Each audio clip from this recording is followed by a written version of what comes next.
Hello everyone, મારું નામ પાર્થ ચાણપુરા છે. મારા વાઈફ નીલમ ચાણપુરા છે. અમે છેલ્લા 3 મહિનાથી અહીંયા જે ગાયનેકોલોજીસ્ટ છે ડૉક્ટર હિના અગ્રવાલ ત્યાં સારવાર લેતા હતા અને 21 જાન્યુઆરીની તારીખ આપેલી કે જેમાં અમને કીધેલું કે અહીંયા એડમિટ થશે અને ત્યાં સુધીમાં પેન ઉપડશે. એટલે અમે અહીંયા 21 તારીખે એડમિટ થઈ ગયા બપોરે અને પછી એક દિવસ રહીને એટલે 22 તારીખે સવારમાં 4:30 વાગે ડિલિવરી નોર્મલ થઈ ગઈ.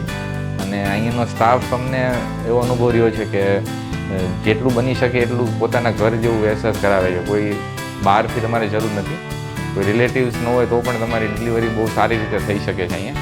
અને નોર્મલ ડિલિવરી અત્યારે કરવા માટે સ્ટાફ એટલો બધો સપોર્ટિવ હોય છે, એ બહુ રેર વસ્તુ હોય છે. એટલે નોર્મલ ડિલિવરી થઈ છે ને આ મારા વાઈફની સેકન્ડ ડિલિવરી છે. બાબો અહીંયા આવ્યો છે. અમે બહુ ખુશ છીએ અને સ્ટાફ સાથે અમે ઘણું કોઓપરેટિવ છે. અમને અહીંયા હોસ્પિટલમાં સારી સારવાર મળેલ છે.